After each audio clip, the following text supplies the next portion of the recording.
Hello అండి. అందరికీ నమస్కారం.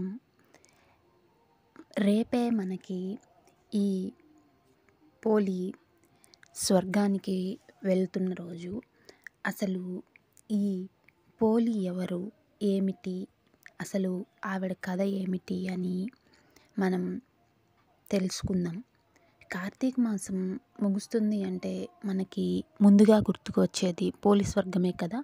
అసలు ఈ పోలి ఎవరు అనని ఒక్కసారైనా తెలుసుకోవాలి అనిపించిందా? కార్తీక మాసంలో ఈ దీపానికి ఎంత విశిష్టత ఉందో, ఈ పోలికి కూడా అంతే విశిష్టత ఉంది. అసలు ఇప్పుడు ఆ పోలి గురించి, పోలి స్వర్గం గురించి కథ తెలుసుకుందాం.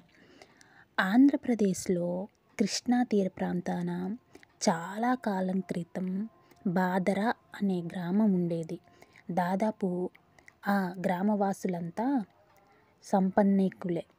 వారితో పాటు చాకలి, పోతడి కుటుంబం కూడా ఉండేది. ఇంటి యజమాని పోతనకి 5 కొడుకులు. అందరికీ వివాహాలయ్యాయి. ఇంటిలో వాళ్ళంతా కలిసిమెలిసి ఉమ్మడిగానే జీవించేవారు.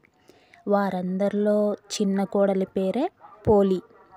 ఆమెకు చిన్ననాటి నుంచే దైవం మీద అపారమైన భక్తి, పూజలు, వ్రతాలంటే విశేషమైన ఆసక్తి. కానీ ఆమె అత్తగారు మాలికి ఈమె భక్తి అంటే గిట్టేది కాదు. తాను చేసేదే దైవ పూజ అని, వేరెవరు చేసినా కాదు అని అనుకునే మనస్తత్వం కలది అత్త మాలి. దానితో పూజలు, ఆచారాలు పాటించాలంటే నాకంటే మించిన వారెవరూ లేరు అనే అహంకారం ఉండేది. ఈ విషయాన్ని మిగిలిన కోడళ్ళంతా గ్రహించారు. దానితో వారంతా ఆమె మెప్పు పొందటానికి ఆమె ఎంత అంటే అంత అంటూ వంత పాడేవారు. దాంతో ఆమె చిన్న కోడలిని వదిలి ఎక్కువగా ప్రతి విషయంలోనూ నలుగురు కోడళ్ళతోనే కలుపుగోలుగా ఉండేది. తనకు జరుగుతున్న అన్యాయాన్ని భర్తకు చెప్పుకుందామన్నా అతడు కూడా అమ్మ మాటకు ఎదురాడలేక బదులు పలికేవాడు కాదు. మామగారు కూడా అంతే. దాంతో ఆ ఇంట్లో అత్త చెప్పిందే వేదం. పూజలు, వ్రతాల విషయంలో కూడా మాలి తన మాటనే నెగ్గించుకునేందుకు పోలిని విడిచి మిగిలిన కోడళ్ళతోనే జరుపుకునేది. అలాగే కార్తీక మాసం రాగానే చిన్న కోడలిని ఇంటికి కాపలాగా వదిలి మిగతా కోడళ్ళతో కలిసి నదికి వెళ్ళేది. అక్కడ వీరందరితో నదీ స్నానం చేసి అరటి దొప్పల్లో దీపాలు వెలిగించుకొని వచ్చేది. ఈలోగా చిన్న కోడలు తమకు తెలియకుండా ఇంటిలో ఎక్కడ దీపం పెడుతుందో అని అనుమానంతో దీపానికి కావలసిన సామాగ్రి ఏమీ లేకుండా జాగ్రత్తపడి మరీ వెళ్ళేది అత్తగారు. ప్రతి దైవ సంబంధిత విషయంలోనూ ఇలాగే జరిగేది. మనసుంటే మార్గం ఉంటుంది అన్న మాదిరిగానే మనసులో దైవాన్ని నమ్ముకోవాలే గాని అనుకున్నది నెరవేరేందుకు తగిన మార్గాన్ని భగవంతుడే చూపిస్తాడు. ఇందుకు పోలి నిస్వార్థ భక్తే తార్కాణం. అత్తగారు చిన్న కోడల్ని దీపం పెట్టనీయకుండా ఎంత పకడ్బందీ జాగ్రత్త తీసుకున్నా అదేమి విచిత్రమో కానీ వీళ్ళంతా నదీ స్నానం ముగించుకుని వచ్చేసరికి ఇంట్లో చిన్న కోడలు పెట్టిన దీపం ప్రకాశవంతంగా వెలుగుతూ కనిపించేది. అయితే ఈ దీపం వెలిగించేందుకు ఆమె ఎంతో కష్టపడేది. అయితే ఆ కష్టాన్ని ఇష్టంగా కాక ఇది భగవంతుడు తనకు పెడుతున్న పరీక్షగా భావించేది. ఆయన్నే మనసులో స్మరించుకుంటూ పెరట్లో ఉన్న పత్తి చెట్టు నుండి కొద్దిగా పత్తిని కోసుకొని దాంతో వత్తి చేసేది.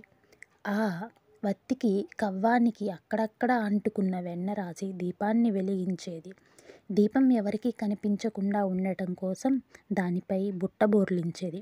ఇలా కార్తీక మాసమంతా నిర్విఘ్నంగా దీపాలు వెలిగించింది పోలి. ఇలా నెల రోజులు గడిచాయి. ఇదే కార్తీక మాసం చివరి రోజు అమావాస్య.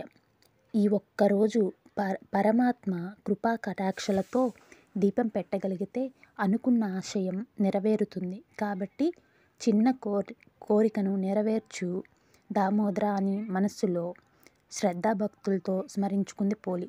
కార్తీక మాసం చివరి రోజు కావటంతో ఆ రోజు కూడా నదీ స్నానం చేసి ఘనంగా దీపాలు వదిలిపెట్టేందుకు అత్తగారు మిగిలిన నలుగురు కోడళ్లతో కలిసి నదికి బయలుదేరింది. వెళుతూ వెళుతూ పోలికి ఇంటిడి చాకిరీని అంటగట్టి వెళ్ళిపోయింది. నేను దీపాలు వెలిగించి ఇంటికి వచ్చేసరికి ఒక్క పని కూడా మిగలకూడదు, లేదా శిక్ష అనుభవిస్తావంటూ హెచ్చరించి వెళ్ళింది. అయినా దైవాన్నే నమ్మిన పోలి రోజువారీ పనులే కాక అత్తగారు తనకు అప్పగించిన ఇతర పనుల్ని కూడా భగవత్కృపతో సునాయాసంగా పూర్తి చేసి రోజు మాదిరిగానే కార్తీక దీపం వెలిగించుకుంది. పోలిని దీపం పెట్టనీయకుండా నీచబుద్ధితో అత్తగారెన్ని అవాంతరాలు కల్పించినా వాటిని అవలీలగా పూర్తి చేసి